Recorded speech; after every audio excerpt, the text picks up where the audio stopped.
하나, 둘, 셋. 찰칵 소리와 함께 세상 상냥하던 며느리의 눈빛이 악마처럼 변했습니다. 어머님, 아버님, 이제 그만 좀 가주셔야겠어요. 그 말이 끝나기 무섭게 며느리는 남편을 벼랑 끝으로 힘껏 밀어버렸습니다. 그리고 남편의 비명소리가 채 끝나기도 전에 등 뒤에서 아들의 거친 손길이 저를 덮쳤죠. 행복한 산행의 끝에는 저희 노부부를 죽음의 나락으로 밀어넣는 완벽한 살인극이 준비돼 있었던 겁니다. 하지만 그들은 몰랐습니다. 지옥 끝에서 기어 올라온 저희가 그들을 위해 더 끔찍한 지옥을 준비했다는 것을요. 안녕하세요. 저는 올해 72이 된 김정희라고 합니다. 평생 남편과 함께 작은 목공예 공방을 운영하며 성실하게 살아왔어요. 그렇게 소소하게 살아가던 저희였는데 벼랑간 낭떠러지에서 목숨을 잃을 뻔한 사건이 터지고 말았습니다. 살아 돌아왔지만 견딜 수 없는 고통 속에서 몸부림쳐야 했던 그때의 이야기 한번 들어주시겠어요? 그날은 부지런을 떨어 새벽 5시에 일어나 부엌으로 향했는데요. 이유는 바로 아들 영민이와 며느리 채린이가 저희 부부를 설악산에 데려간다고 약속한 날이기 때문이었죠. 모처럼의 나들이에 기분이 좋아 저는 김밥을 싸면서 콧노래를 흥얼거렸어요. 여보, 김밥 몇 줄이나 쌀까? 우리 영민이 좋아하는 참치도 듬뿍 넣어야지. 남편 장경도가 굳은 표정으로 안방에서 나오며 대답했어요. 4줄이면 되지 않을까? 아이고 이 양반아. 그걸로 누구 코에 붙여. 우리 영민이가 이 김밥을 얼마나 좋아하는데 6줄은 넉넉하게 싸야지 채린이도 먹고. 저는 김에 밥을 얇게 펴바르며 절로 나오는 미소를 숨기지 못하고 대답했습니다. 영민이가 어렸을 때부터 제 김밥을 얼마나 좋아했는지 몰라요. 학교 소풍 가는 날이면 꼭 친구들 것까지 싸달라고 조르던 게 엊그제 같은데 그 아들이 벌써 40이 됐네요. 요즘 사업이 어렵다고 해서 속상했는데 이렇게 효도 등산까지 계획하다니 우리 아들 참 기특하지 여보. 제가 남편에게 일부러 밝게 말했습니다. 하지만 남편은 식탁에 앉아서 신문을 펼치더니 아무 대꾸가 없었어요. 여보, 내 말 듣고 있어? 아들이 부모 생각해서 등산 가자는데 표정이 왜 그래? 좋은 날 아침부터. 그래, 가자는데 가야지. 남편이 신문에서 눈도 떼지 않고 퉁명스럽게 대답했습니다. 뭔가 단단히 기분이 안 좋아 보였지만 저는 애써 모른 척했어요. 원래 남편 장경도는 말이 많은 사람이 아니니까요. 8시가 되자 현관에서 요란하게 초인종 소리가 들렸습니다. 엄마, 아빠, 저희 왔어요. 빨리 나오세요. 영민이의 우렁찬 목소리가 들렸어요. 저는 깜짝 놀라 앞치마를 벗어 던지며 현관으로 뛰어갔습니다. 어머님, 안녕하세요. 오늘 날씨 정말 좋죠? 채린이가 방방 뜨는 목소리로 환하게 웃으며 인사했어요. 평소보다 훨씬 더 밝은 표정이었습니다. 새로 산 듯한 하얀 등산복을 입은 모습이 참 예뻐 보였죠. 채린아, 어서 와라. 일찍 왔네. 얼른 들어와. 커피라도 한 잔. 아유, 아니에요, 어머님. 밖에서 기다릴게요. 늦으면 차 막혀요. 아버님은 준비 다 되셨어요? 채린이가 재촉하며 집 앞에 세워둔 차 쪽을 가리켰습니다. 새로 뽑은 듯한 번쩍이는 검은색 SUV가 서 있었어요. 어머나 세상에, 차 바꿨니? 멋지다. 네, 어머님. 얼른 타세요. 알았다, 알았어. 김밥이랑 과일 싸느라 조금 늦었네. 금방 나갈게. 저는 허둥지둥 부엌으로 돌아가 도시락 가방을 챙겼습니다. 그 사이 남편은 벌써 등산화를 다 신고 굳은 표정으로 밖으로 나가고 있었어요. 차에 타자마자 채린이가 뒷자리에서 살갑게 말을 걸었습니다. 아버님, 허리는 좀 어떠세요? 요즘도 많이 쑤신다고 하셨잖아요. 괜찮아. 남편이 창밖을 보며 짧게 대답했어요. 아이, 괜찮긴요. 그래도 조심하셔야죠. 어머님도 무릎 안 좋으시잖아요. 저희가 다 맞춰서 천천히 오르면 되니까 절대 걱정 마세요. 아이고, 고맙다, 체리나. 우리 며느리밖에 없네. 저는 체린이의 손을 꼭 잡았습니다. 그때 영민이가 운전대를 잡으며 쾌활하게 말했어요. 자, 다 탔지? 엄마, 안전벨트 맸어?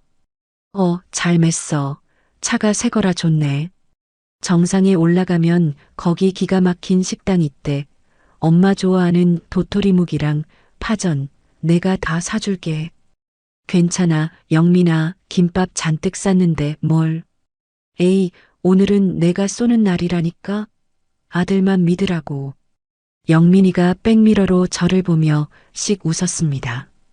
저는 순간 가슴이 뭉클해졌어요.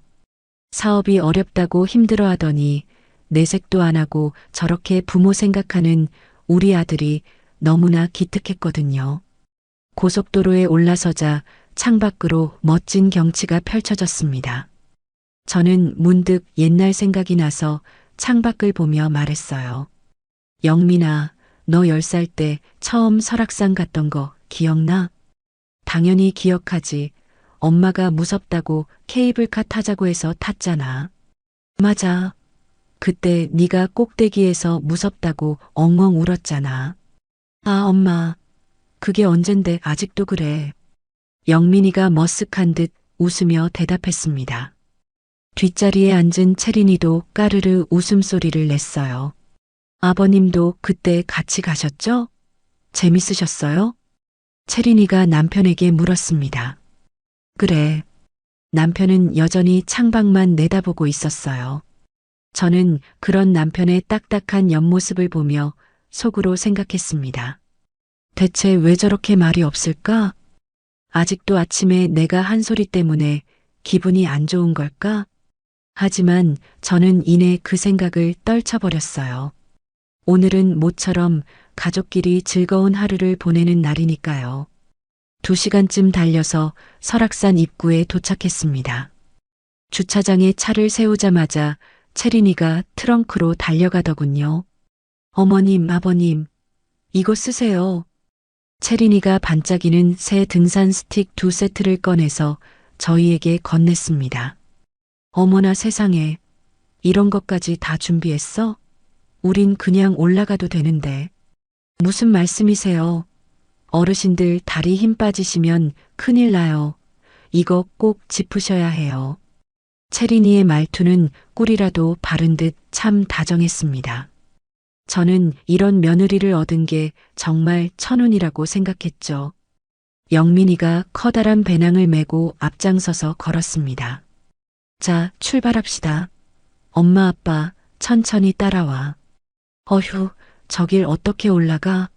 정상까지 얼마나 걸려? 제가 가파른 입구를 보며 물었습니다. 3시간 정도? 넉넉하게 잡았어. 중간중간 쉬면서 가면 금방이야.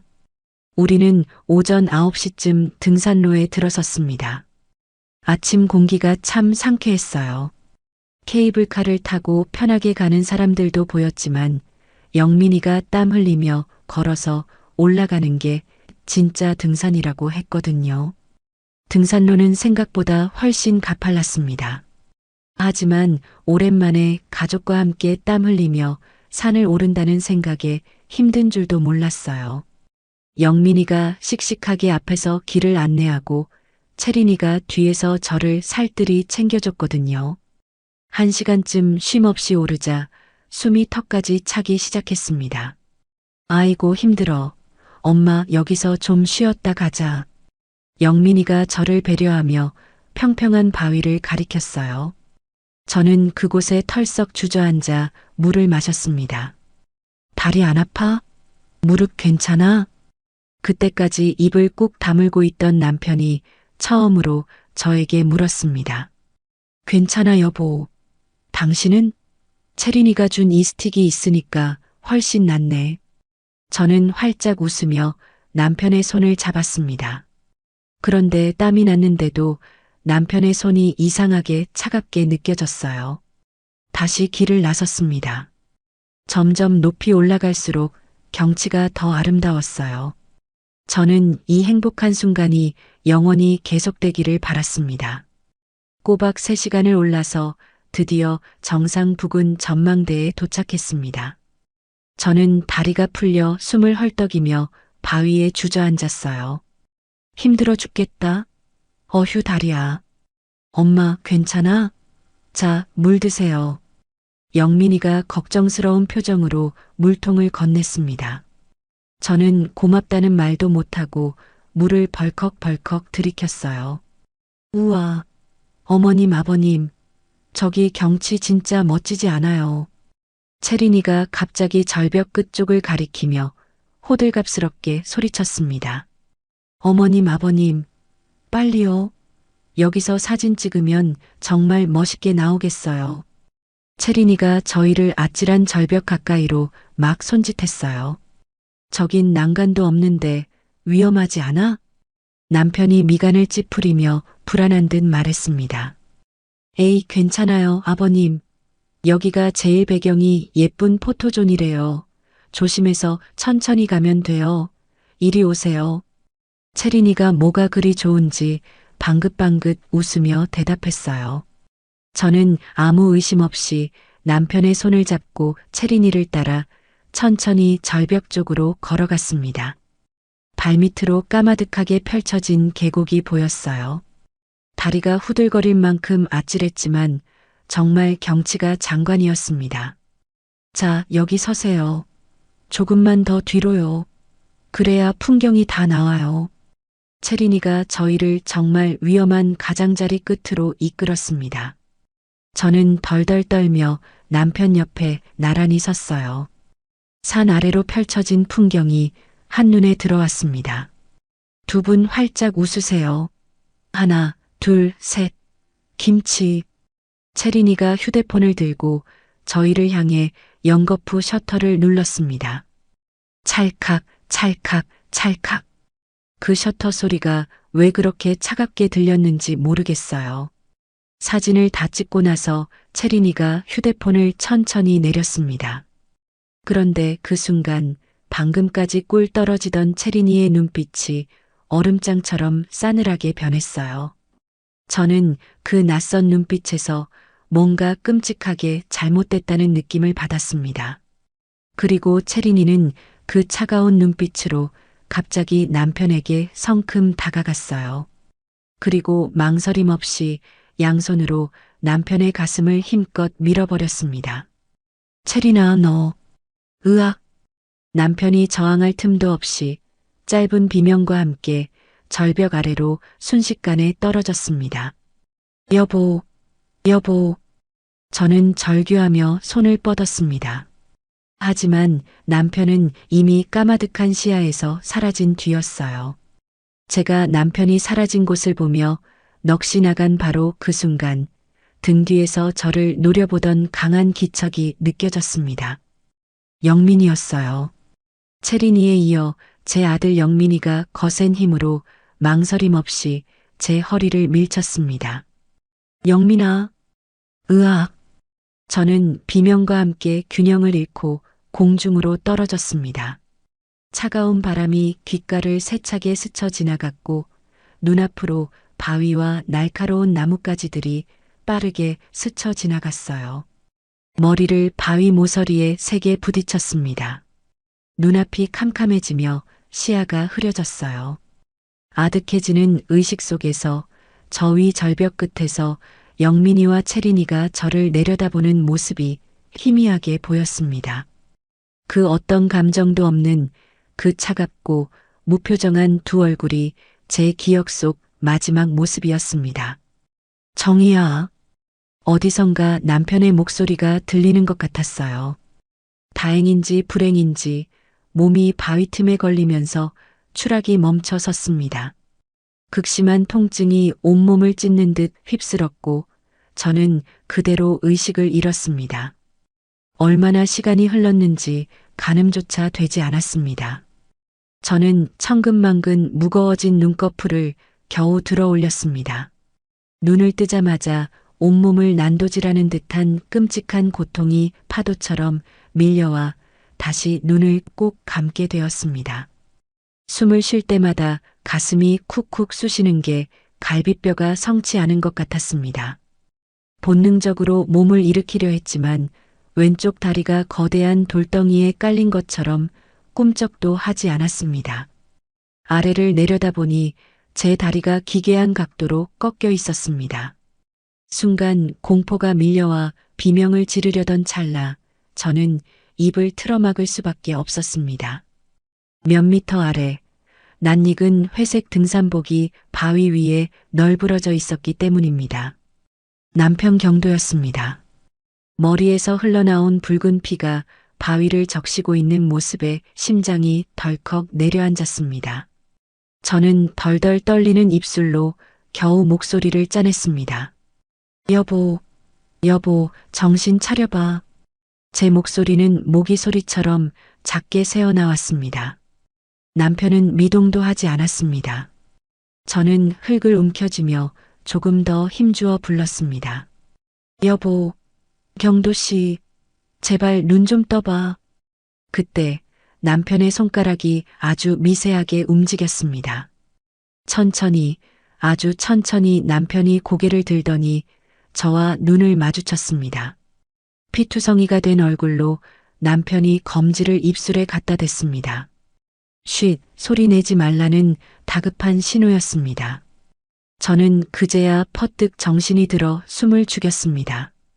바로 그 순간 머리 위 까마득한 절벽 끝에서 서늘한 목소리가 들려왔습니다. 보여? 거기 보여? 영민이의 목소리였습니다.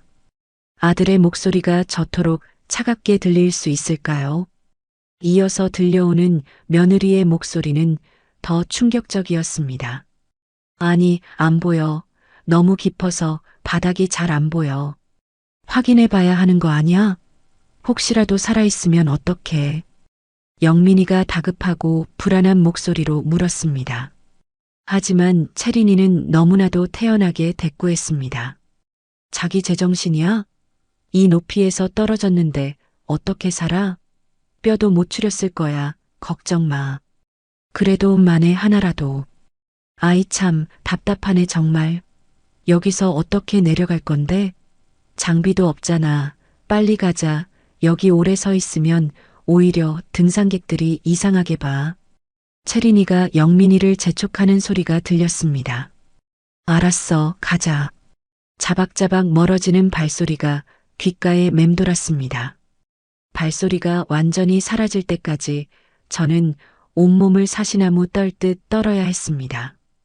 남편은 저를 똑바로 쳐다보며 눈으로 계속 신호를 보냈습니다. 아직은 절대 움직이지 말라는, 살아야 한다는 처절한 눈빛이었습니다. 저는 납작하게 바위에 붙어 거친 숨만 몰아쉬었습니다. 몇 분이 몇 시간처럼 느껴지는 정적이 흘렀습니다. 주변이 완전히 조용해지자 남편이 갈라진 목소리로 저를 불렀습니다. 정희야. 여보. 저도 울먹이며 대답했습니다. 남편이 신음과 함께 천천히 몸을 일으켰습니다. 비틀거리면서도 필사적으로 바위를 타고 제게로 기어 올라왔습니다. 가까이서 본 남편의 얼굴은 피와 흙으로 범벅이 되어 처참하기 그지없었습니다. 남편이 떨리는 손으로 제 어깨를 잡았습니다. 괜찮아? 어디 다친 데 없어? 다리를 못 움직이겠어. 여보 너무 아파. 참았던 울음이 터져 나왔습니다. 남편은 아픈 몸으로 저를 와락 끌어안았습니다. 울지 마, 괜찮아. 우리가 살았잖아. 그거면 됐어. 도대체 어떻게 이럴 수가 있어? 우리 영민이가 우리를. 알아, 다 알아. 남편이 거친 손으로 제 등을 쓰다듬으며 달래주었습니다. 왜 저런 짓을 한 걸까? 도대체 왜?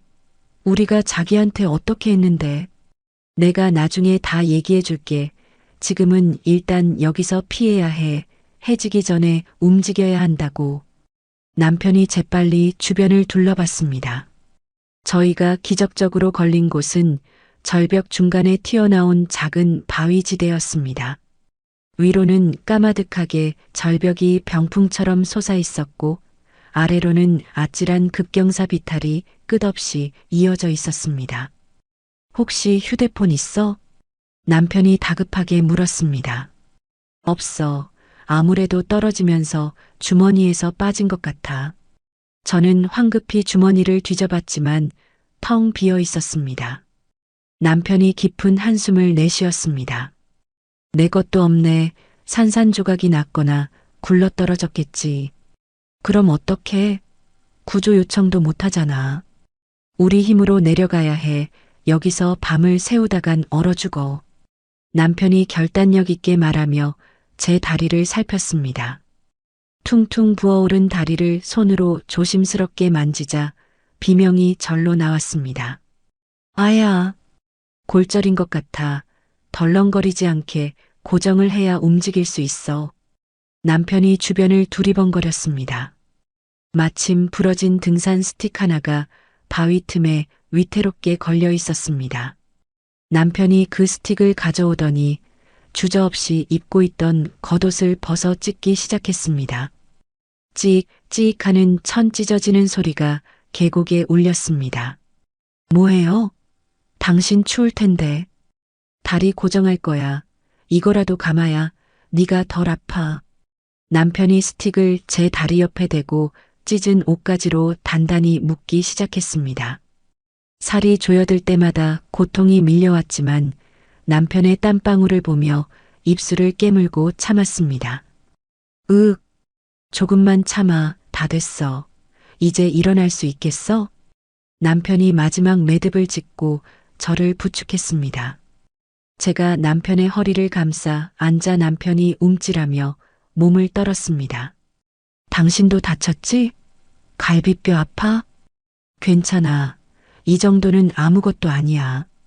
거짓말, 얼굴이 백지장처럼 창백해. 나중에 봐줘도 돼. 지금은 네가 먼저야. 어서 일어나자. 남편이 억지로 미소를 지으며 저를 일으켜 세웠습니다. 저는 성안 한쪽 다리로 간신히 중심을 잡고 섰습니다. 배낭은? 우리 짐은 다 어디 갔지? 없어. 다 떨어뜨렸어. 그럼 김밥이랑 물도 하나도 없다는 거네? 절망감이 쓰나미처럼 밀려왔습니다. 목이 타들어가는데 물 한 모금 없다니요. 남편이 바지 주머니를 뒤적거리더니 꼬깃꼬깃한 손수건 하나와 작은 맥가이버 칼을 꺼냈습니다. 가진 건 이것뿐이네. 어떻게, 당신 목마를 텐데. 일단 내려가면서 찾아보자. 산이니까 어디선가 물 흐르는 소리가 들릴 거야.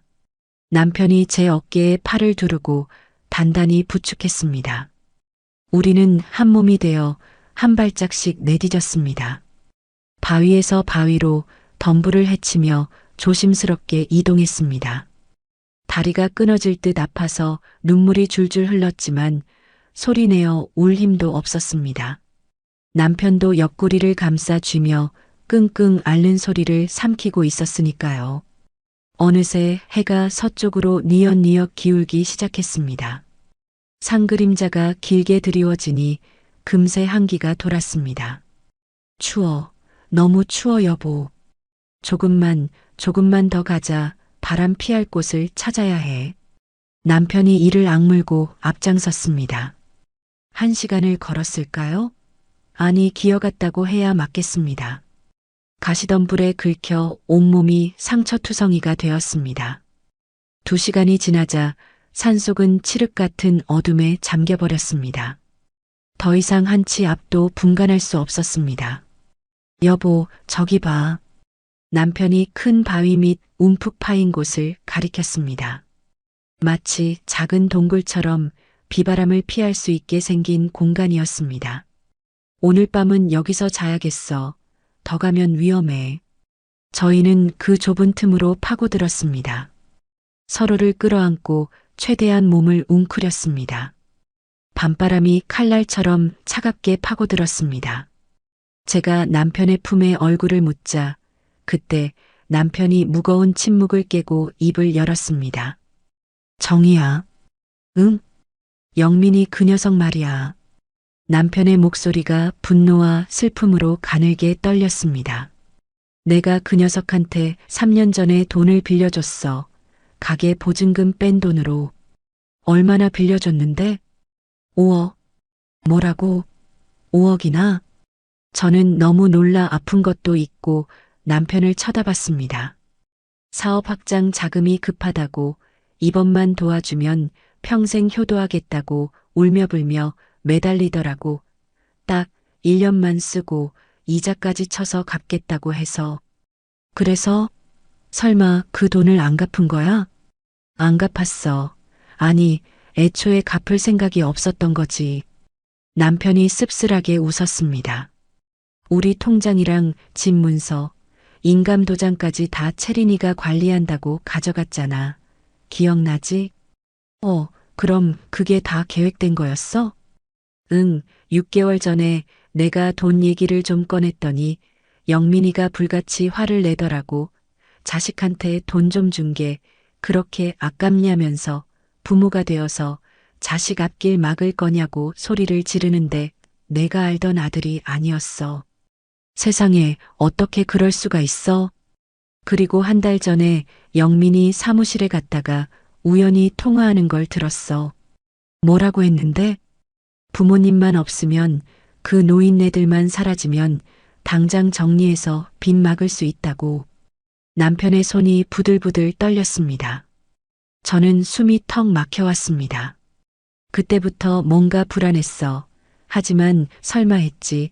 자식이 돈 때문에 부모를 죽이려고 할 줄은 꿈에도 몰랐어. 남편이 말을 잇지 못하고 고개를 떨궜습니다. 저는 아무 말도 할 수가 없었습니다. 머릿속이 하얗게 타버린 것 같았습니다. 우리가 평생을 바쳐 사랑으로 키운 아들이 우리 목숨을 담보로 돈을 챙기려 했다니요. 미안해. 내가 당신한테 미리 말했어야 하는 건데 내가 멍청했어. 아니야, 당신 잘못이 아니야. 우리가 자식을 잘못 키운 죄지. 저는 흐느끼는 남편을 꽉 껴안았습니다. 바위 틈으로 들어오는 바람이 살을 애는 듯 차가웠지만 제 가슴 속에 생긴 구멍보다는 춥지 않았습니다. 어둠 속에서 저는 영민이의 어린 시절 얼굴을 떠올렸습니다. 10살 때 처음 고아원에서 저희 집으로 오던 날 겁에 질려 제 치맛자락을 잡던 그 작고 여린 아이. 가슴으로 낳아 정말 귀하디 귀하게 키웠는데 그 아이가 어쩌다 괴물이 되어버린 걸까요? 저는 답을 알 수 없는 물음을 삼키며 춥고 긴 밤을 견뎌내야 했습니다. 동굴 같은 좁은 바위 틈에서 보낸 밤은 지옥 그 자체였습니다. 살을 파고드는 추위와 찢어지는 듯한 고통에 단 1분도 눈을 붙일 수 없었어요. 남편도 옆구리를 감싸 쥔 채 밤새 끙끙 앓는 소리를 냈습니다. 여보, 많이 아파? 어디 좀 봐. 아니야, 괜찮아. 그냥 좀 쑤시는 거야. 남편은 애써 태어난 척 거짓말을 했지만 어둠 속에서도 창백하게 질린 얼굴이 훤히 보였습니다. 저는 무거운 분위기를 깨고 마음속에 박혀있던 가시 같은 질문을 조심스럽게 꺼냈어요.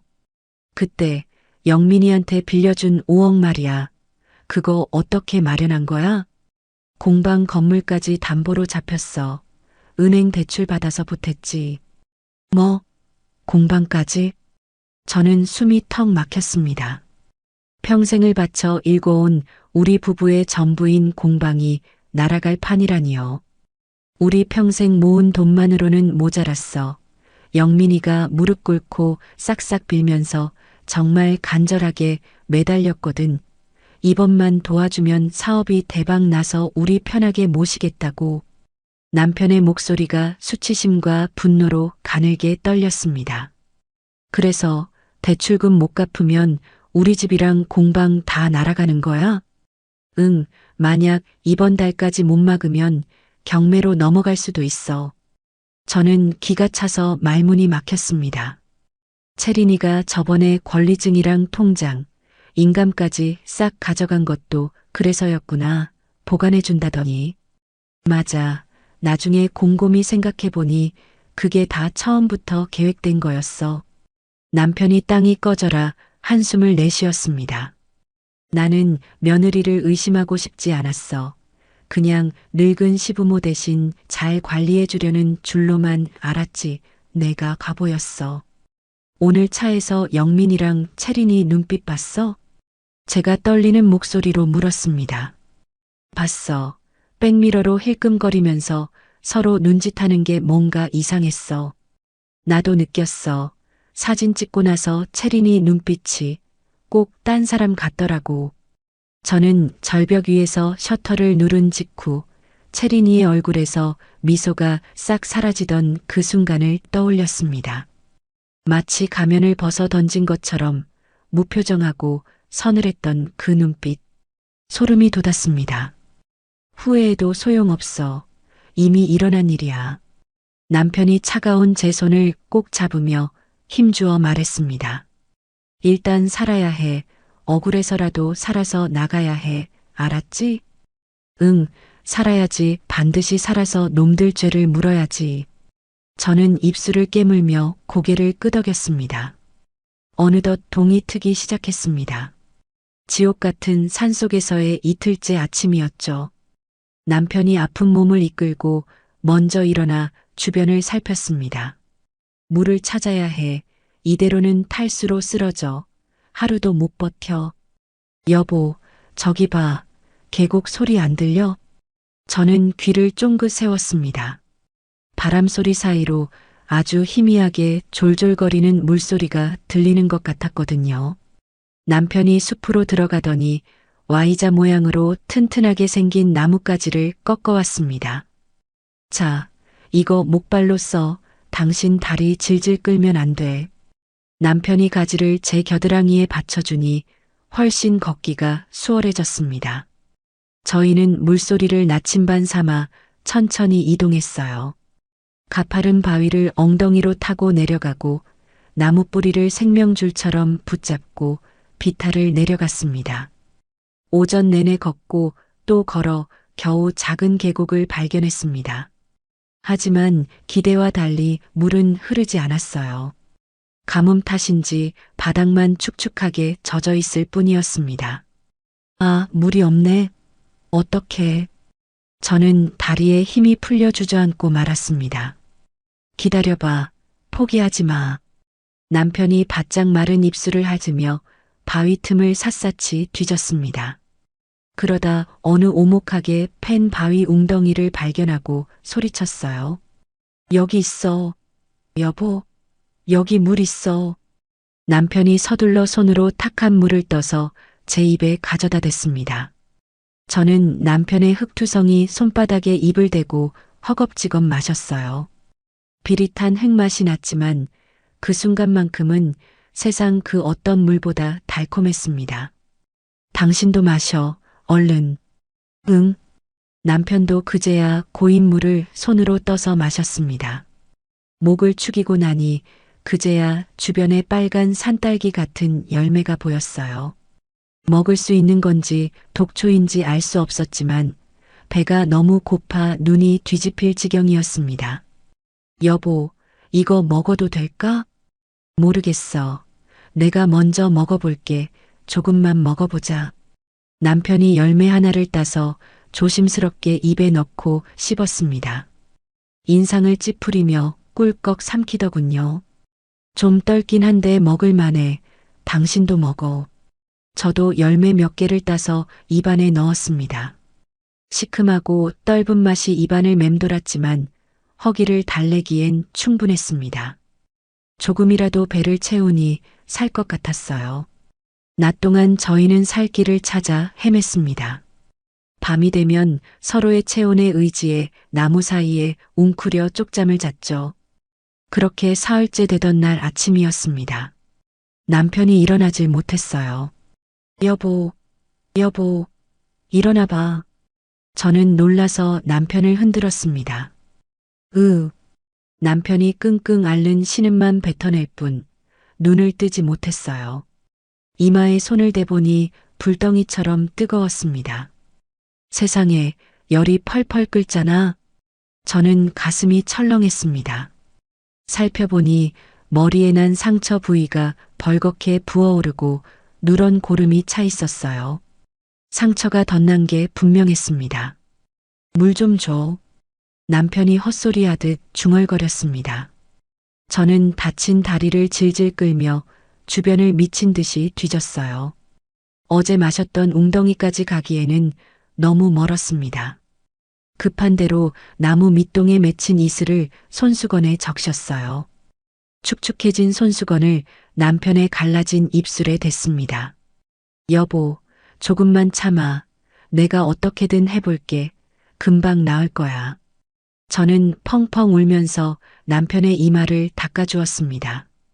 제발 남편을 살려달라고 빌며 한참을 헤매다가 덩굴 속에 파묻힌 낡은 나무 표지판을 발견했습니다. 반쯤 썩어 문드러져 땅에 쓰러져 있었죠. 떨리는 손으로 표지판을 들춰보니 희미하게 글씨가 보였습니다. 산장 3KM. 화살표가 왼쪽 숲을 가리키고 있었어요. 여보, 여보, 정신 차려봐. 산장이 있대. 여기서 가깝대. 저는 미친 사람처럼 남편에게 달려갔습니다. 산장? 남편이 개슴츠레하게 눈을 떴습니다. 응, 3km만 가면 된대. 갈 수 있어? 가기만 하면 우리 살 수 있어. 가야지, 가야지. 남편이 안간힘을 써서 일어서려 했지만 비틀거리며 쓰러질 뻔했습니다. 저는 제 목발을 버리고 남편을 부축해 일으켰어요. 우리는 서로에게 의지의 표지판이 가리킨 방향으로 한 걸음씩 발을 뗐습니다. 한 걸음 한 걸음이 살을 찢는 고통이었지만 여기서 주저앉으면 죽음뿐이라는 생각에 이를 악물었어요. 오후가 되자 갑자기 하늘이 시커멓게 변했습니다. 먹구름이 머리 위로 몰려오더니 굵은 빗방울이 후두둑 떨어지기 시작했어요. 아이고, 비 올 것 같아. 남편이 힘겹게 하늘을 올려다봤습니다. 순식간에 하늘에 구멍이라도 뚫린 듯 폭우가 쏟아졌어요. 앞이 보이지 않을 정도로 거센 비였습니다. 저기, 저 바위 밑으로 피하자. 제가 소리치며 바위 쪽을 가리켰습니다. 하지만 빗물에 젖은 비탈길은 순식간에 미끄러운 진흙탕으로 변해버렸죠. 급한 마음에 발을 내디뎠다가 그만 미끄러지고 말았습니다. 으악! 정희야! 저를 잡으려던 남편도 함께 중심을 잃고 넘어졌습니다. 저희는 뒤엉켜 진흙비탈을 굴러떨어졌어요. 나무 뿌리에 부딪히고 날카로운 돌에 긁히며 끝없이 굴렀습니다. 쿵! 저는 무언가 단단한 것에 머리를 세게 부딪히며 멈췄습니다. 눈앞이 번쩍하더니 세상이 핑 돌았어요. 정희야. 희미하게 남편의 목소리가 들렸지만 대답할 힘이 없었습니다. 눈꺼풀이 천근만근 무거워지고 빗소리가 점점 멀어져 갔어요. 의식이 끊어지려던 찰나 누군가의 다급한 외침이 들렸습니다. 여기 사람 있어. 이봐요. 강렬한 손전등 불빛이 제 얼굴을 비쳤습니다. 아직 숨 쉬고 있어. 여보, 빨리 와봐요. 누군가 저를 번쩍 안아 올리는 느낌이 들었습니다. 따뜻한 체온을 느끼며 저는 그대로 까무룩 의식을 잃었습니다. 눈을 떴을 때 저는 낯선 통나무집 침대에 누워 있었습니다. 은은한 나무 냄새와 따뜻한 온기가 느껴졌어요. 천장에 매달린 낡은 등불이 보였습니다. 정신이 좀 드세요? 옆에서 낯선 중년 남자의 목소리가 들렸습니다. 고개를 힘겹게 돌려보니 50대 중반쯤 되어 보이는 다부진 체격의 남자가 의자에 앉아 저를 보고 있었어요. 여보는? 제 남편은 어디 있어요? 저는 벌떡 일어나려다 통증에 신음하며 다급하게 물었습니다. 저기 누워 계십니다. 걱정 마세요. 많이 좋아지셨어요. 남자가 손짓으로 옆 침대를 가리켰습니다. 남편이 깨끗한 붕대를 감고 링거를 맞으며 잠들어 있었어요. 창백했던 얼굴에 혈색이 조금 돌아와 있었습니다. 아, 다행이다. 여기가 어디예요? 제 산장입니다. 폭우 쏟아지던 날 밤에 순찰 돌다가 벼랑 끝에 걸려있는 두 분을 발견했어요. 정말 천운이었습니다. 남자가 따뜻한 미소를 지으며 설명했습니다. 저는 박재호라고 합니다. 예전에 산악구조대에서 일했었습니다. 고맙습니다. 정말 고맙습니다. 생명의 은인이세요. 저는 왈칵 쏟아지는 눈물을 닦았습니다. 그런데 두 분 상처를 치료하면서 보니까 일반적인 등산 사고가 아닌 것 같더군요. 박재호 씨가 조심스럽지만 날카로운 눈빛으로 물었습니다. 무슨 일이 있으셨던 겁니까? 그때 남편이 부스스 눈을 떴습니다. 여보, 여보. 제가 아픈 몸을 이끌고 남편 침대로 다가가 손을 잡았습니다. 박재호 씨가 김이 모락모락 나는 따뜻한 야채죽을 2그릇 가져왔어요. 저희는 사흘 만에 처음으로 사람다운 음식을 먹었습니다. 따뜻한 죽이 들어가니 막혔던 속이 풀리는 것 같았어요. 대체 무슨 일이셨는지 말씀해 주실 수 있나요? 제가 도울 일이 있을지도 모릅니다. 박재호 씨가 다시 한번 진지하게 물었습니다. 남편이 숟가락을 내려놓고 떨리는 목소리로 입을 열었어요. 저희 아들놈 부부가 절벽에서 저희를 밀었습니다. 박재호 씨의 표정이 순식간에 딱딱하게 굳어졌습니다. 세상에, 자식이 부모를요? 네, 재산 때문인 것 같습니다. 빚 때문에. 저는 차마 고개를 들지 못하고 죄인처럼 숙였습니다. 박재호 씨는 한동안 침묵했습니다. 방 안에는 장작 타는 소리만 들렸어요. 저도 10년 전에 산에서 비슷한 일을 목격한 적이 있습니다. 박재호 씨가 무겁게 입을 뗐습니다. 하지만 그때는 증거가 없어서 범인을 놓쳤어요. 뻔히 범인인 걸 알면서도요. 저희는 이제 어떻게 해야 할까요? 남편이 지푸라기라도 잡는 심정으로 물었습니다. 지금 당장 경찰에 신고해도 물증이 없으면 힘들 수 있습니다. 오히려 저들이 대비할 시간만 벌어주는 꼴이 될 수도 있어요. 단순 실족사로 위장하려고 철저히 준비했을 겁니다. 박재호 씨의 말은 냉정했지만 정확했습니다. 그럼 일단 몸 추스르실 때까지 여기 숨어 계세요.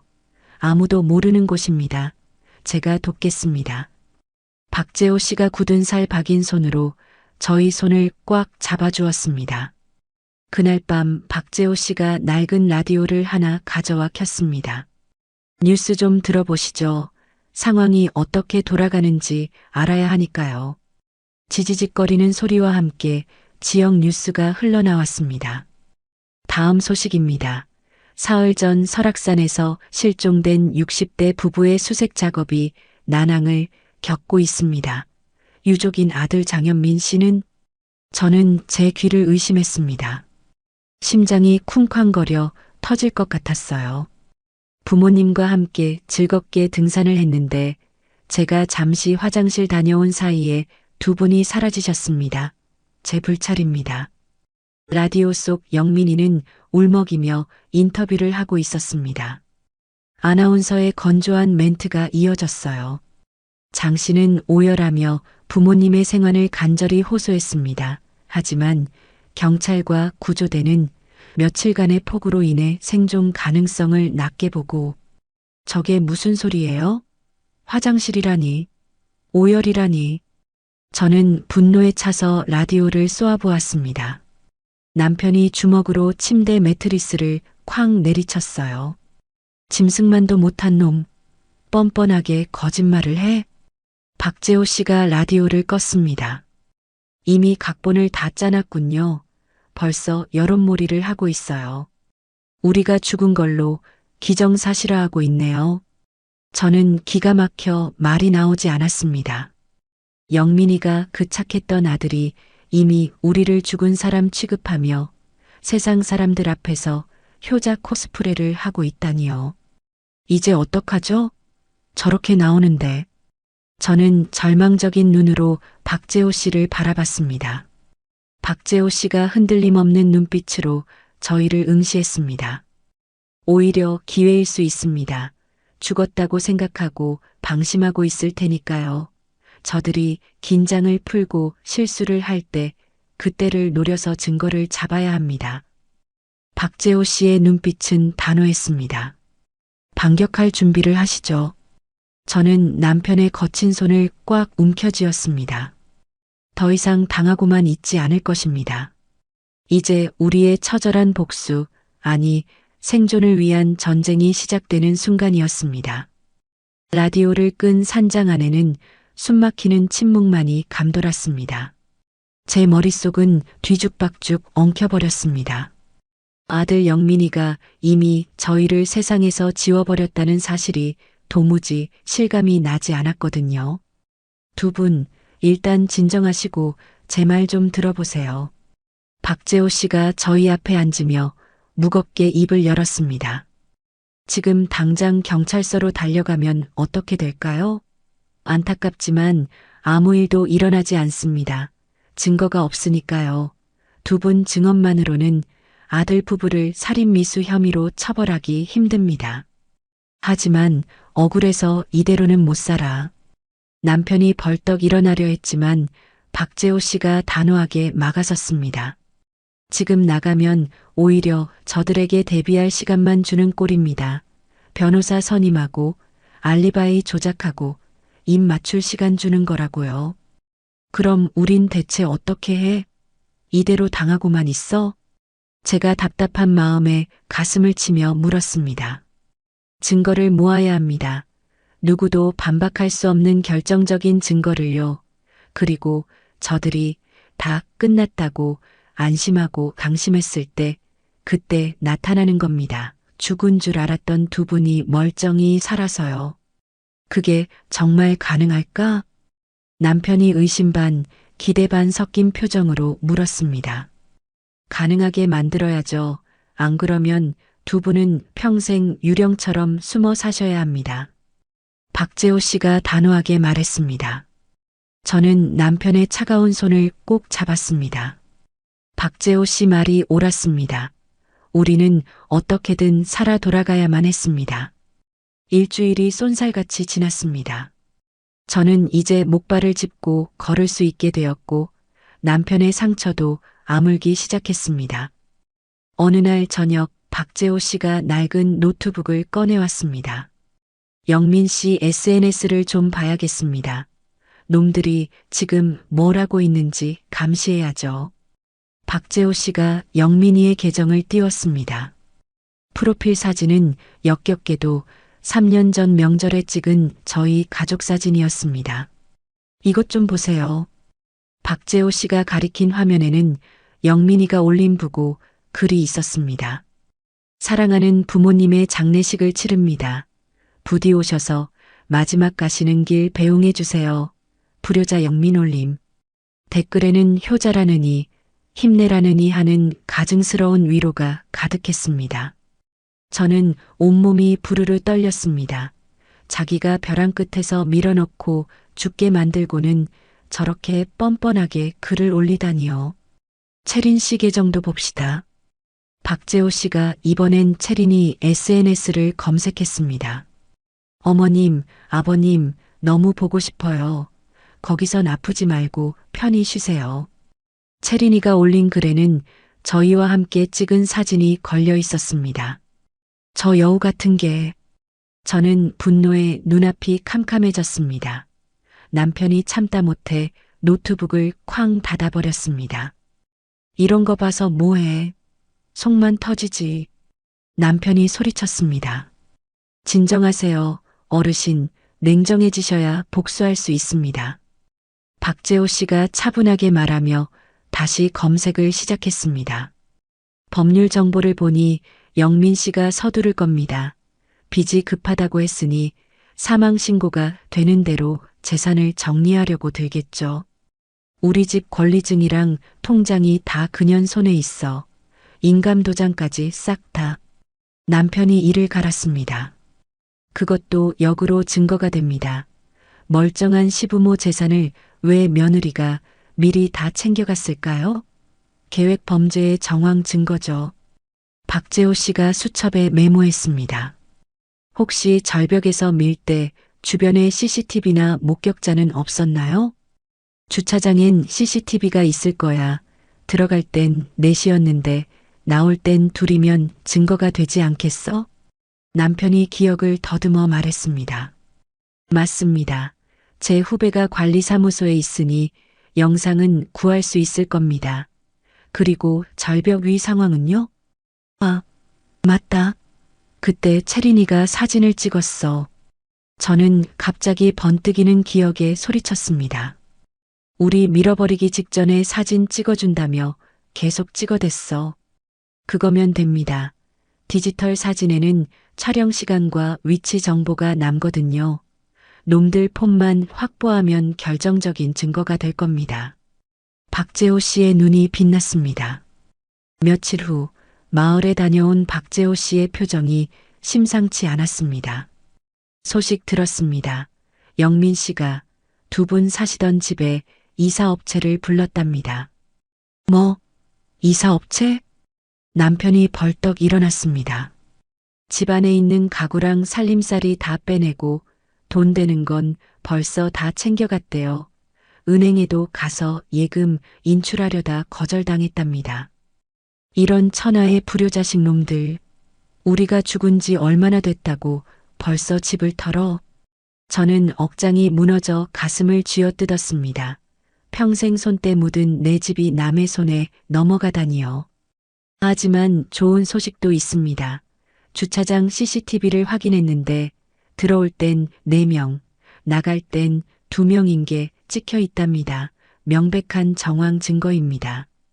박재호 씨가 말했습니다. 비록 직접적인 범행 장면은 없어도 희망은 있었습니다. 어느덧 한 달이 흘렀습니다. 저희 부부는 매일 아침 수험생처럼 그날의 기억을 복기하고 정리했습니다. 채린이의 대사 하나, 영민이의 행동 하나까지 꼼꼼하게 노트에 기록했죠. 이 노트가 나중에 법정에서 놈들의 숨통을 조이는 올가미가 될 겁니다. 박재호 씨가 만족스러워했습니다. 영민이 부부가 다음엔 뭘 할까? 제가 불안한 마음에 물었습니다. 곧 움직일 겁니다. 재산 상속받으려고 법원에 실종 선고 청구하고 난리 칠 거예요. 그때가 기회입니다. 법정에서 판사가 선고 내리기 직전 두 분이 보란 듯이 걸어 들어가는 거죠. 박재호 씨가 씩 웃었습니다. 상상만 해도 통쾌한 장면이었습니다. 남편은 매일 아침 창밖의 설악산을 보며 주문처럼 되뇌었습니다. 꼭 돌아갈 거야. 내 집으로 가서 그놈들 낯짝을 똑똑히 보고 모든 걸 되찾을 거야. 저희는 박재호 씨 덕분에 건강을 거의 되찾았습니다. 그는 친아들보다 더 지극정성으로 저희를 돌봐주었죠. 재호 씨, 왜 우리한테 이렇게까지 잘해주는 거야? 어느 날 제가 물었습니다. 10년 전에 제가 구하지 못한 분들이 계셨거든요. 그때는 너무 어려서 증거를 못 찾았고 그분들은 억울하게 돌아가셨죠. 그게 평생 한이 됐습니다. 그래서 이번엔 꼭 이기게 해드리고 싶어요. 박재호 씨의 말에 저는 왈칵 눈물이 쏟아졌습니다. 자식은 부모를 죽이려는데 생판 남인 이 사람은 이렇게 따뜻하다니요. 밤마다 저는 남편의 손을 잡고 속삭였습니다. 여보, 우리가 진짜 이길 수 있을까? 이겨야지, 무조건 이겨야지. 우리가 지면 영민이 그놈이 희희낙낙하며 우리 돈 펑펑 쓰고 살 텐데 그 꼴을 어떻게 봐? 남편이 제 손을 으스러져라 꽉 잡았습니다. 무섭지 않아? 난 솔직히 좀 겁나. 나도 무섭지. 하지만 더 무서운 건 이대로 억울하게 죽은 귀신이 되는 거야. 난 그렇게는 못 죽어. 남편의 목소리에는 서리빨 같은 도끼가 서려 있었습니다. 저도 입술을 꾹 깨물며 각오를 다졌습니다. 반드시 살아서 천하의 불효자식들이 무슨 짓을 저질렀는지 온 세상에 까발리리라. 똑똑. 박재호 씨가 문을 두드렸습니다. 어르신, 내일 새벽에 마을 좀 다녀오겠습니다. 영민 씨가 변호사를 만난다는 첩보가 있어서요. 조심하게, 괜히 우리 때문에 자네까지 위험해지면 안 되네. 걱정 마세요. 금방 다녀올게요. 박재호 씨가 씩씩하게 나갔습니다. 저는 남편을 바라봤고 남편도 저를 바라봤습니다. 이제 시작이야. 남편이 결의에 찬 목소리로 말했습니다. 그래, 이제 진짜 시작이야. 저도 단단히 대답했습니다. 죽음의 문턱에서 돌아온 우리 부부의 처절한 반격이 시작되려 하고 있었습니다. 사건이 일어난 지 어느덧 2달이 흘렀습니다. 저희는 여전히 산악회 회장님의 별장 같은 산장에서 숨죽여 지내고 있었죠. 어느 나른한 오후 밖에서 다급한 발소리가 들리더니 박재호 씨가 문을 박차고 들어왔습니다. 큰일 났습니다. 어르신, 영민 씨가 오늘 법원에 서류를 냈답니다. 박재호 씨가 숨을 헐떡이며 소리쳤습니다. 무슨 서류? 사망 신고라도 했나? 남편이 놀라서 묻자 박재호 씨가 심각한 표정으로 설명했습니다. 상속 재산 보전을 위한 가처분 신청이랍니다. 사망이 확실하다며 빚을 갚기 위해 부모님 재산을 자기가 관리하게 해달라는 거죠. 한마디로 돈부터 챙기겠다는 수작입니다. 이런 천벌 받을 놈이 시신도 안 나왔는데 벌써? 저는 분노가 치밀어 손이 부들부들 떨렸습니다. 다음 주 화요일 오후 2시 신문 기일이 잡혔답니다. 판사 앞에서 영민이가 설명하는 자리죠. 박재호 씨의 말에 남편이 지팡이를 짚고 벌떡 일어났습니다. 그날이야, 바로 그날 우리가 나타나는 거야. 남편의 눈빛이 횃불처럼 타올랐습니다. 당신 할 수 있겠어? 몸도 아직 성치 않은데. 제가 걱정스럽게 묻자 남편이 단호하게 말했습니다. 응, 더 이상 기다릴 수 없어. 놈들이 내 재산 꿀꺽하는 꼴은 죽어도 못 봐. 임자는 어때? 두려워? 무섭긴 해. 걔들 얼굴 다시 보는 게 끔찍해. 하지만 해야지. 억울해서라도 해야지. 저는 입술을 꽉 깨물며 고개를 끄덕였습니다. 결전의 화요일 아침이 밝았습니다. 박재호 씨가 구해온 단정한 정장을 차려입고 거울 앞에 섰습니다. 2달 만에 제대로 된 옷을 입은 제 모습은 낯설었습니다. 반쪽이 된 얼굴에 흰머리가 내려앉아 있었죠. 괜찮아, 임자, 아주 고상하고 좋아. 남편이 뒤에서 제 어깨를 감싸며 말했습니다. 재호 씨, 검찰 쪽에는 연락됐나? 남편이 짐짓 침착한 척 물었습니다. 네, 증거 사진을 보내드리니 난리가 났습니다. 오늘 재판에 긴급 증인으로 2분을 출석시키겠다고 하더군요. 보안 유지가 생명입니다. 저희는 박재호 씨의 트럭을 타고 법원으로 향했습니다. 법원 복도에는 사람들로 북적였는데 저 멀리서 영민이와 채린이가 걸어오는 게 보였습니다. 채린이는 상복 같은 검은 옷을 입고 세상 다 잃은 듯한 슬픈 표정을 짓고 있었고 영민이도 수염을 기른 채 초췌한 척 고개를 숙이고 있었죠. 저런 뻔뻔한 것들, 연기를 하고 자빠졌네. 남편이 이를 갈았습니다. 법정 문이 열리고 영민이 일행이 안으로 들어갔습니다. 잠시 후 법원 직원이 저희를 호출했습니다. 심장이 터질 듯 쿵쿵거렸습니다. 남편이 제 손을 으스러져라 꽉 잡았습니다. 할 수 있어. 우리 함께잖아. 쫄지 마. 응, 안 쫄아. 가자. 저희는 또각또각 소리를 내며 법정 안으로 걸어 들어갔습니다. 순간 법정 안에 모든 시선이 쏠렸습니다. 판사 피고인석에 앉아있던 영민이와 채린이가 뒤를 돌아봤습니다. 그리고 저희와 눈이 마주친 순간 2 사람의 얼굴이 백지장처럼 하얗게 질려버렸습니다. 으악! 채린이가 귀신이라도 본 듯 비명을 지르며 의자에서 벌떡 일어나 뒷걸음질 쳤습니다. 영민이는 그 자리에서 얼어붙어 입만 뻐끔거릴 뿐이었습니다. 정숙하세요. 증인들은 신원을 밝히세요. 판사가 의사봉을 두드렸습니다. 남편이 모자를 벗으며 또렷한 목소리로 말했습니다. 저는 장경도입니다. 이 사건에서 사망한 것으로 보고된 당사자입니다. 저는 아내 김정희입니다. 법정안이 충격으로 술렁이기 시작했습니다. 그때 넋이 나갔던 영민이가 갑자기 정신을 차린 듯 울음을 터뜨리며 달려오려 했습니다. 엄마, 아버지, 살아계셨군요. 세상에, 이게 웬일이야. 하나님 감사합니다.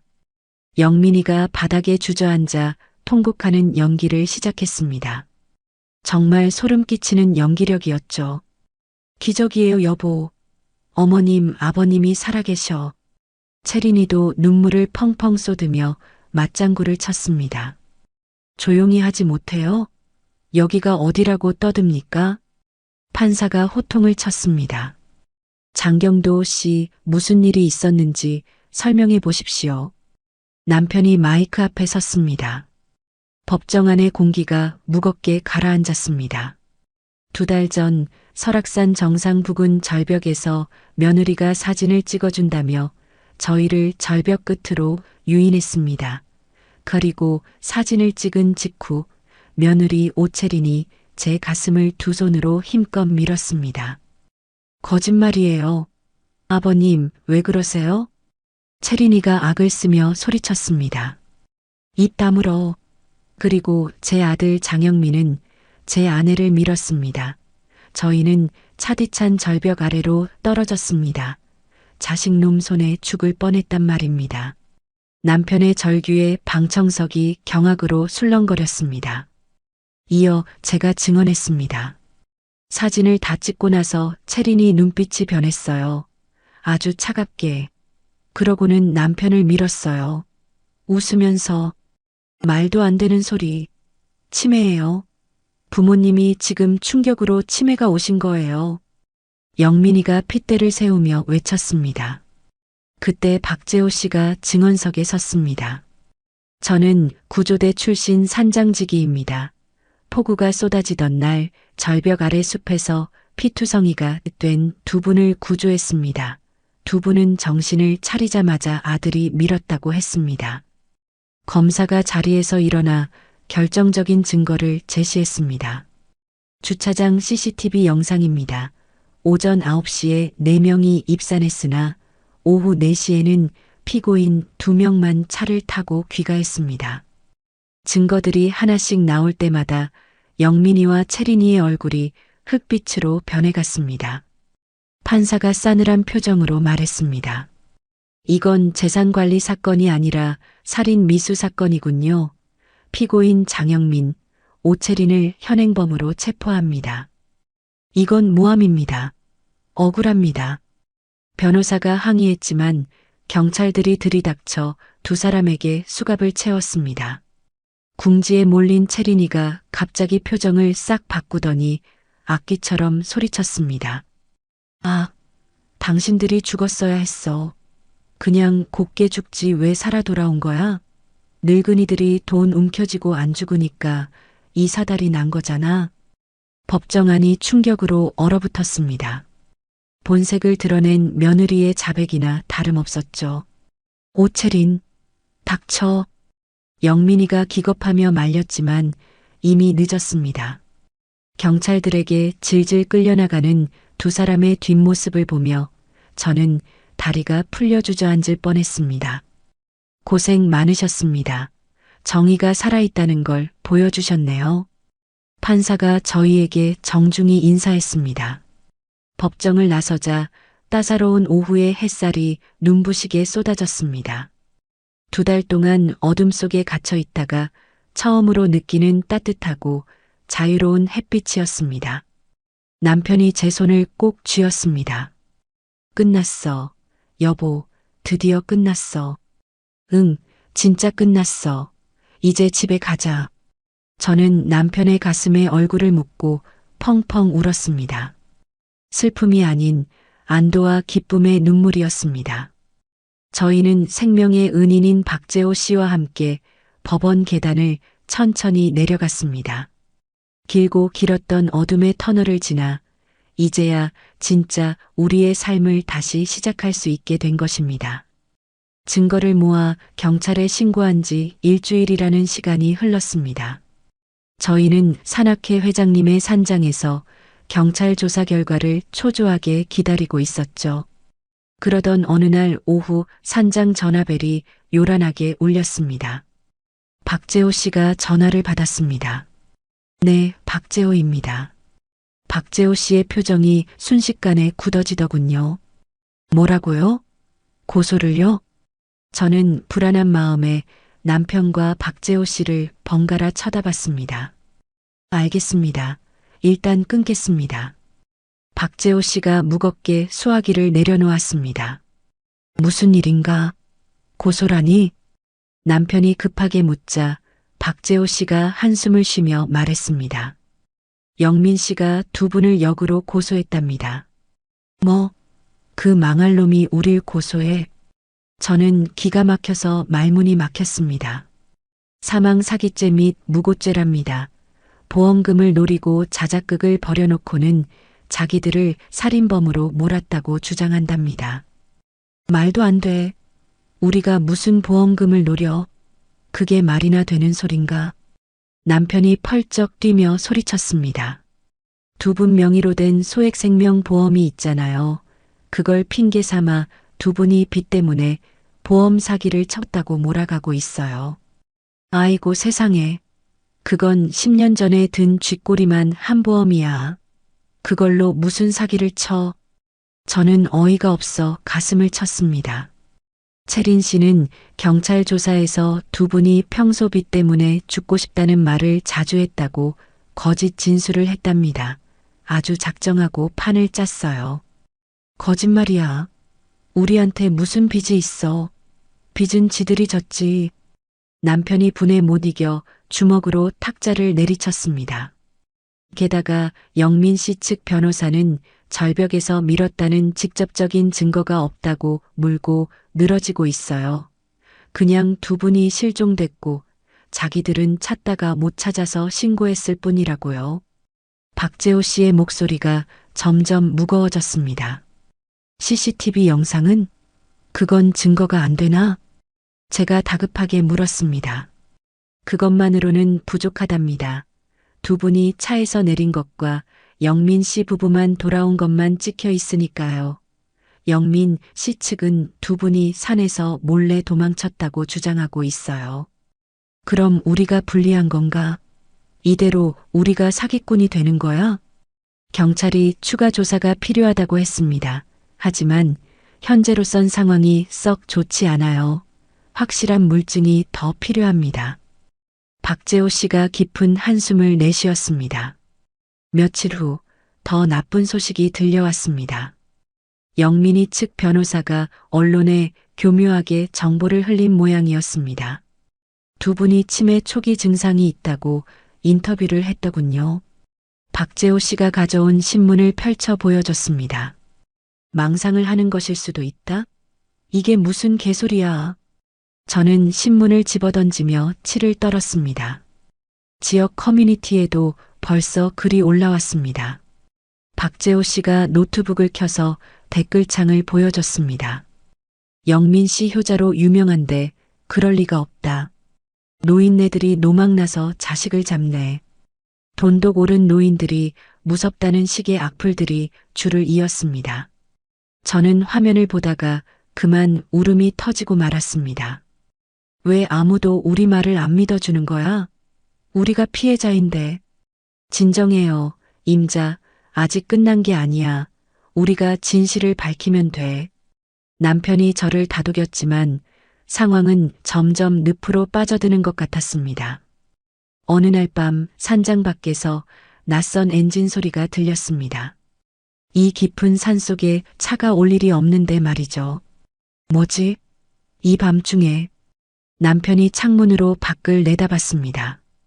검은색 차가 한 대 서 있어. 누구지? 누구예요? 경찰인가요? 저는 불안감에 가슴이 뛰었습니다. 박재호 씨가 몽둥이를 하나 들고 밖으로 나갔습니다. 저희도 조심스럽게 뒤따라 나갔죠. 검은색 고급 승용차에서 건장한 체격의 남자 2명이 내렸습니다. 딱 봐도 험악한 인상의 용역 깡패 같았습니다. 박재호 씨죠? 한 남자가 껌을 씹으며 거들먹거리듯 다가왔습니다. 누구십니까? 여긴 사유지입니다. 박재호 씨가 경계태세를 취했습니다.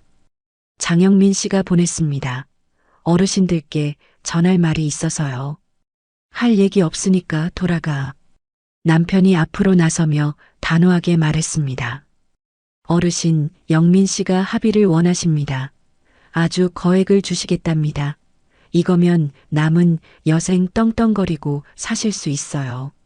아베, 사람 죽이려다 실패하니까 이제 와서 돈으로 입을 막겠다? 좋게 생각하세요. 고소 취하하시고 조용히 사시면 서로 좋은 거 아닙니까? 자식 전과자 만들어서 뭐 하시게요? 남자가 비릿한 웃음을 흘리며 말했습니다. 필요 없어. 당장 썩 꺼지지 못해? 남편이 소리쳤습니다. 잘 생각하시는 게 좋을 텐데요. 저희가 이대로 가면 두 분이 오히려 사기꾼 노인네 되는 겁니다. 뒤에 있던 다른 남자가 끼어들었습니다. 감옥 가고 싶으세요? 노인 두 분이 함께 감옥에서 썩다가 돌아가시고 싶으냐고요. 지금 협박하는 겁니까? 박재호 씨가 몽둥이를 고쳐주며 나섰습니다.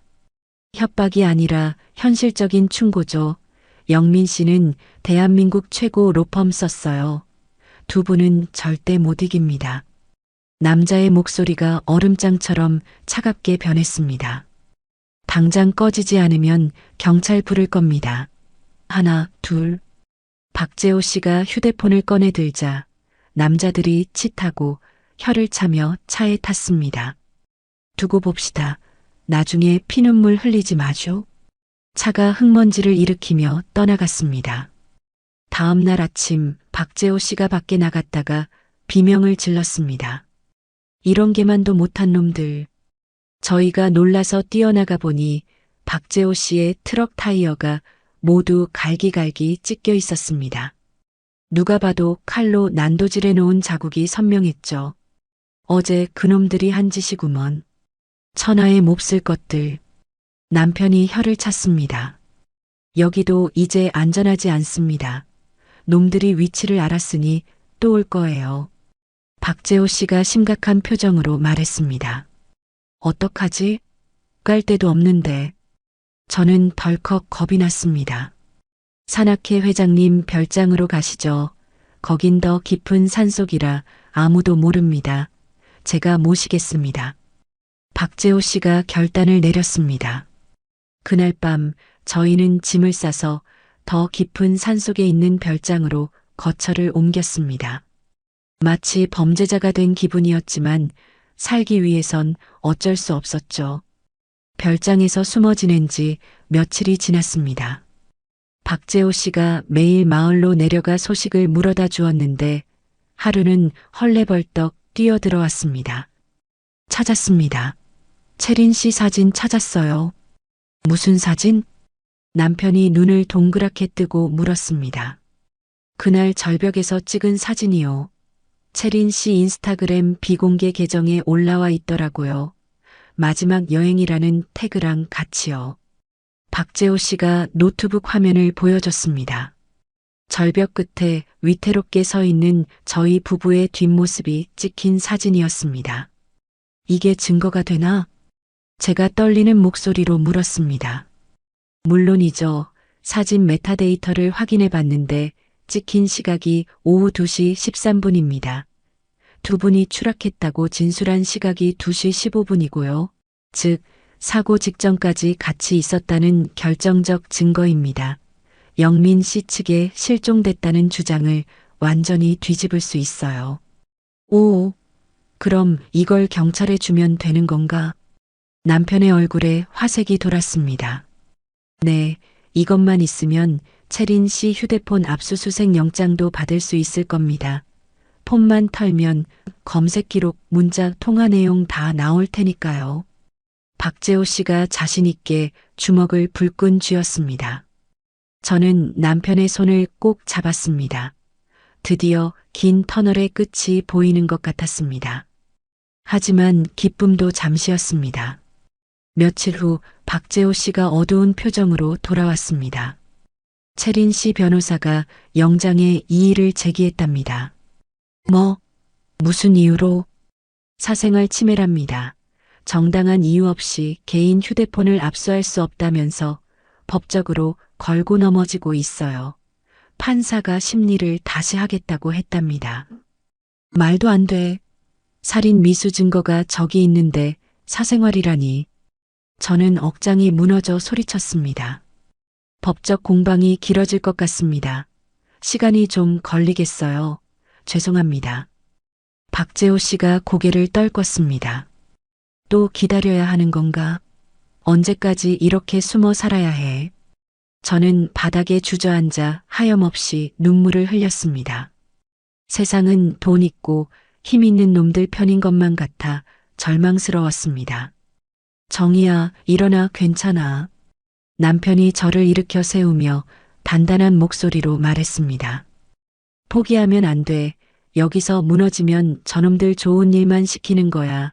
우리가 이겨야 해. 영민이 그 불효자식이 벌받는 꼴을 내 눈으로 꼭 봐야겠어. 남편의 눈에 서슬 퍼런 도끼가 서려 있었습니다. 저도 눈물을 닦고 고개를 끄덕였습니다. 그래요. 절대 포기할 수 없었습니다. 이대로 죽으면 정말 억울해서 눈도 못 감을 테니까요. 밤마다 저는 악몽에 시달렸습니다.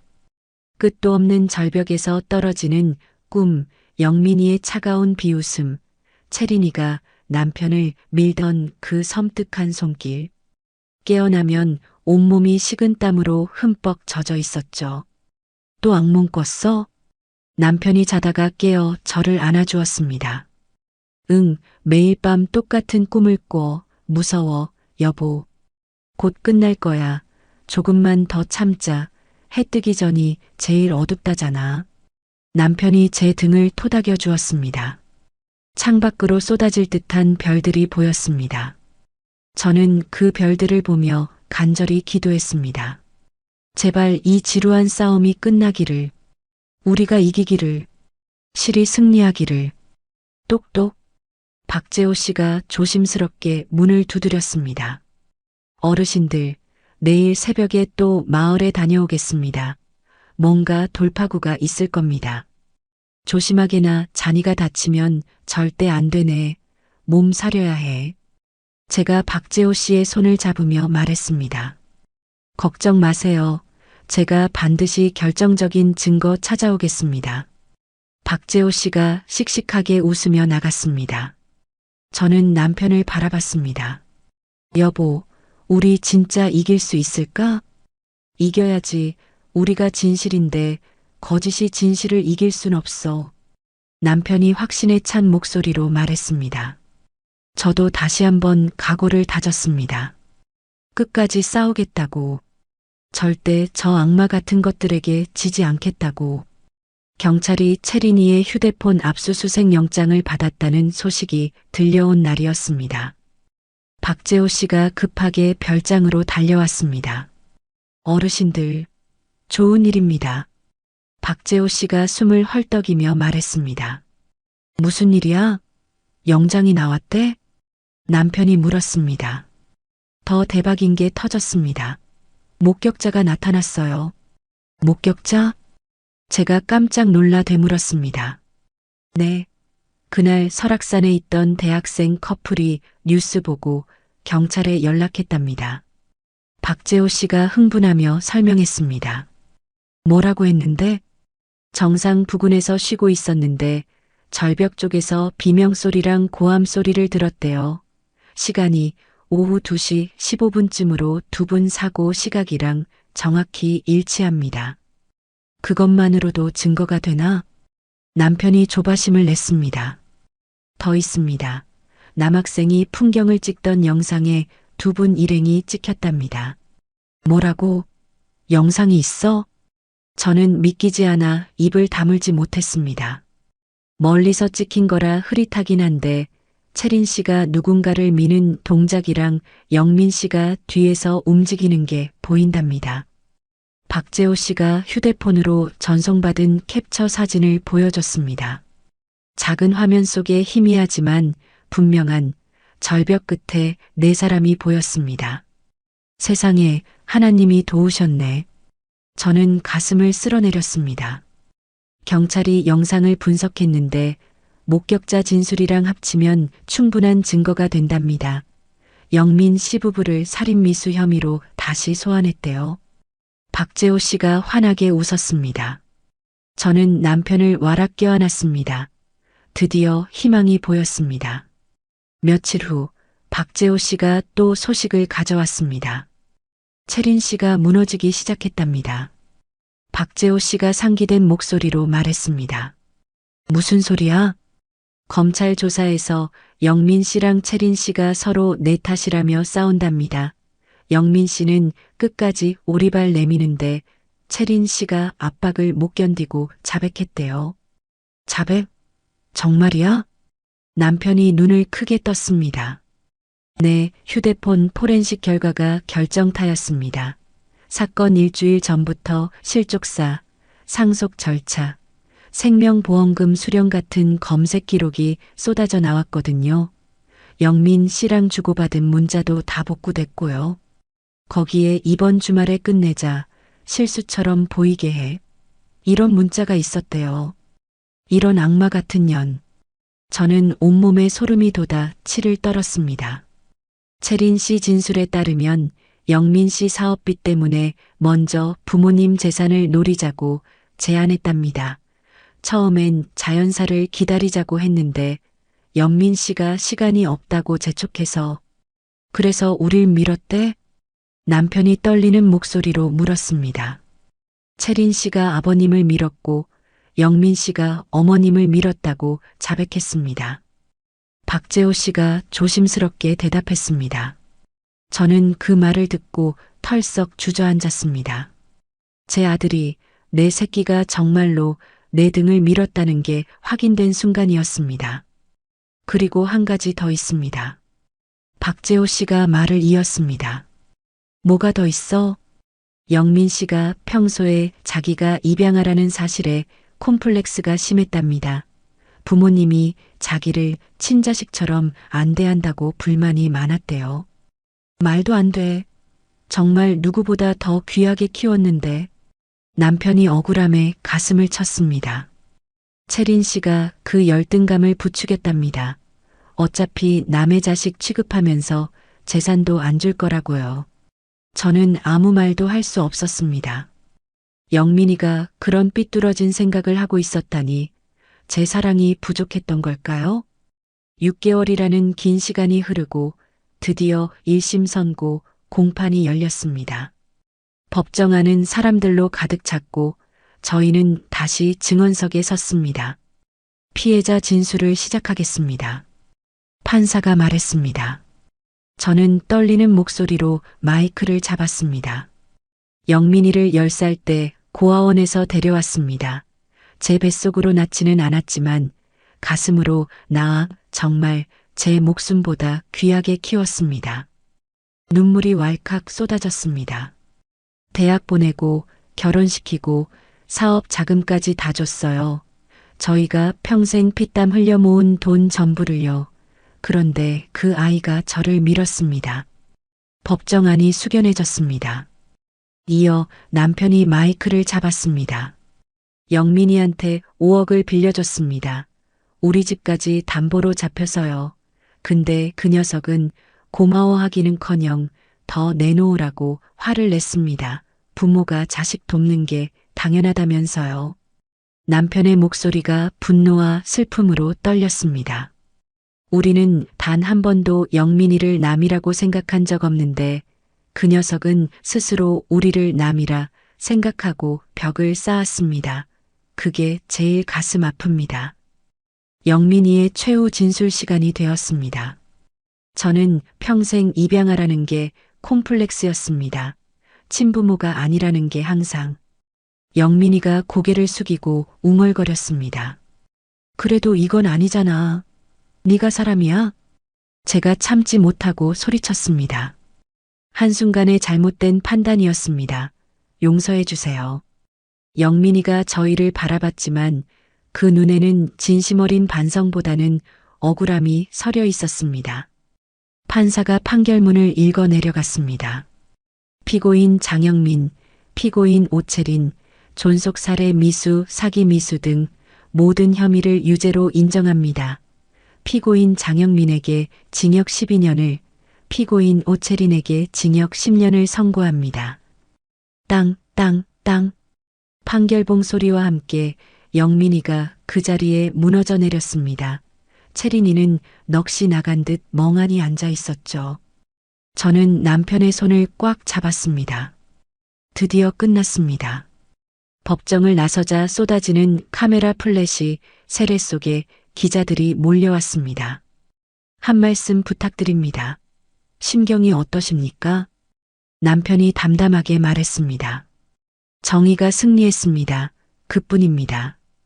제 차례가 되자 저는 카메라를 똑바로 응시하며 말했습니다. 혈연이 가족을 만드는 게 아닙니다. 마음이 진짜 가족을 만드는 겁니다.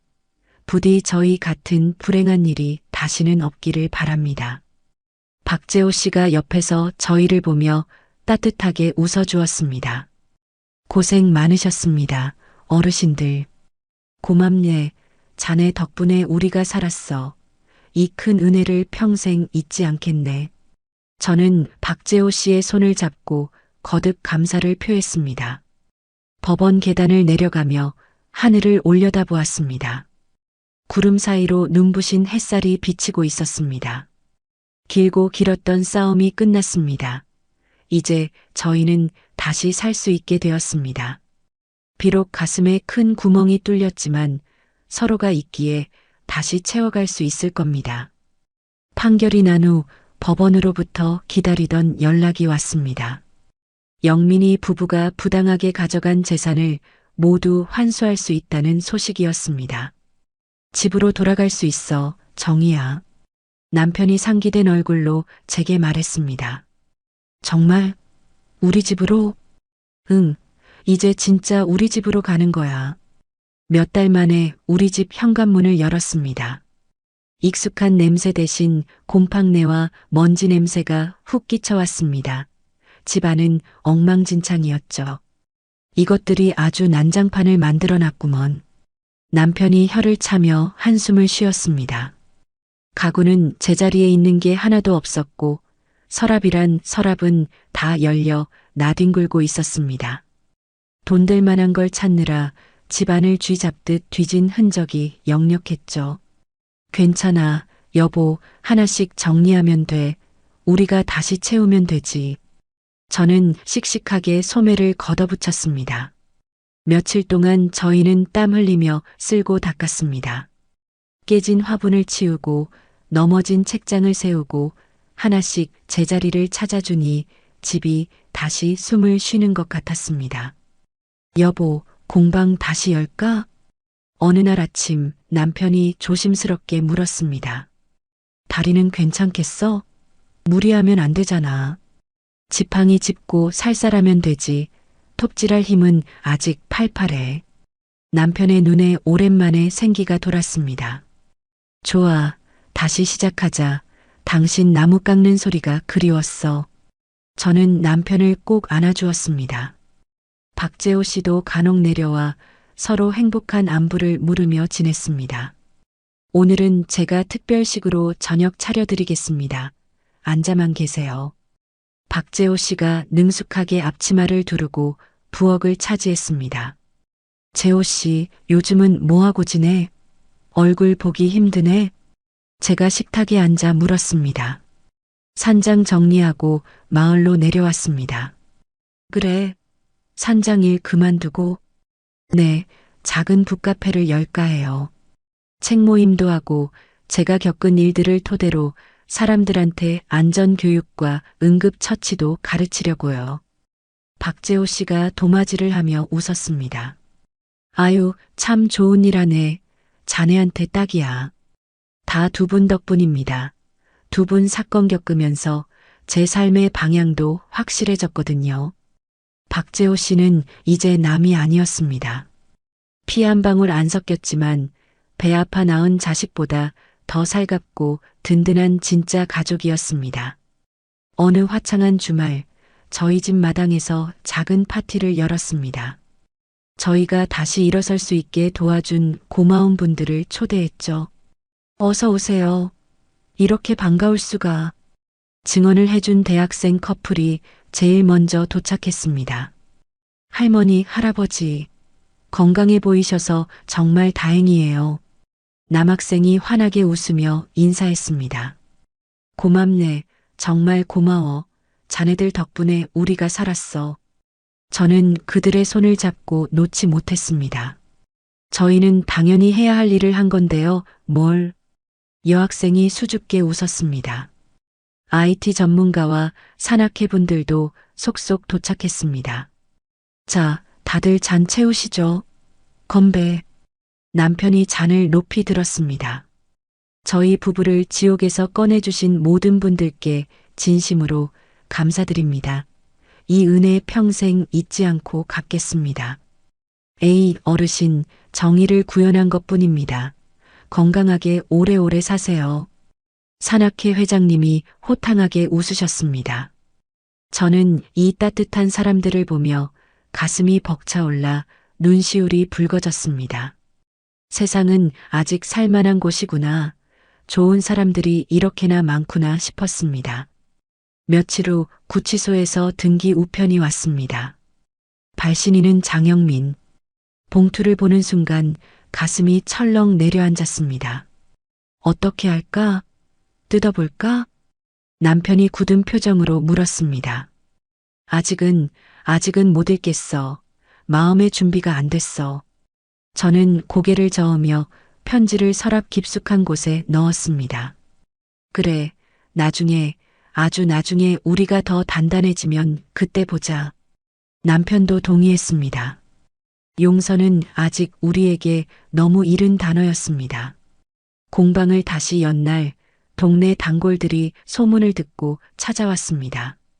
사장님, 살아계셨구먼. 아이고, 이게 꿈이야 생시야? 앞집 김영감님이 반가움에 펄쩍 뛰었습니다. 어서 오세요. 저 안 죽고 살아서 왔습니다. 남편이 너털 웃음을 터뜨렸습니다. 뉴스 보고 얼마나 놀랐는지 몰라. 고생 많았어, 정말. 이제 다 지나간 일입니다. 액땜 거하게 했다 쳐야죠. 저는 따뜻한 차를 내왔습니다. 남편이 다시 작업대에 앉아 나무를 깎기 시작했습니다. 슥싹슥싹 톱질 소리가 공방에 경쾌하게 울려 퍼졌습니다.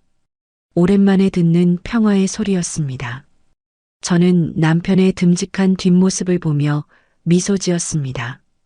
비로소 진짜 평화가 찾아온 것 같았습니다. 1년이란 시간이 흘렀습니다. 영민이와 채린이의 항소는 모두 기각되어 형이 확정됐다는 소식을 들었습니다. 저희는 덤덤했습니다. 이제 그들은 우리 삶에서 지워진 사람들이니까요. 박재호 씨가 저희 집 근처에 작은 북카페를 열었습니다. 재호 씨, 개업 축하해. 대박 나겠어. 저희는 화분을 들고 찾아갔습니다. 고맙습니다. 어르신들, 주말마다 여기서 산악 안전 세미나도 하고 독서 모임도 할 겁니다. 박재호 씨가 자랑스럽게 카페를 소개했습니다. 참 좋은 생각이야. 우리도 자주 올게. 어느 따스한 봄날, 저희는 박재호 씨와 함께 다시 산에 올랐습니다. 이번에는 험한 설악산이 아닌 동네의 완만한 둘레길이었죠. 1년 전 그날 생각나? 남편이 벤치에 앉아 땀을 닦으며 물었습니다. 가끔 꿈에 나와. 하지만 이제는 무섭지 않아. 우린 이겨냈으니까. 저는 남편의 손을 잡고 웃었습니다. 그래, 우리 참 강하게 잘 버텼어. 응, 우리 정말 잘했어. 박재호 씨가 싸온 김밥을 나눠 먹으며 도란도란 이야기를 나눴습니다. 봄바람이 살랑살랑 불어와 뺨을 간지럽혔습니다. 우리 여행이나 갈까? 남편이 불쑥 제안했습니다. 어디로? 제주도 푸른 바다 보러 가자. 신혼여행 때처럼. 너무 좋다. 이런 게 진짜 행복이지. 저는 소녀처럼 환하게 웃었습니다. 집으로 돌아오는 길, 석양이 붉게 물들고 있었습니다. 예전 같았으면 영민이 생각에 가슴이 아렸겠지만 이제는 그렇지 않았습니다. 그저 담담한 과거의 한 페이지일 뿐이었죠. 피는 물보다 진하다는 말, 다 옛말이야. 남편이 지팡이를 짚으며 말했습니다. 맞아. 진짜 가족은 피가 아니라 땀과 눈물, 그리고 사랑으로 만들어지는 거야. 박재호 씨처럼. 그렇고 말고. 현관문을 열자 따뜻한 온기가 저희를 반겼습니다. 남편이 제 어깨를 감싸 안았습니다. 저희는 서로를 바라보며 깊은 미소를 지었습니다.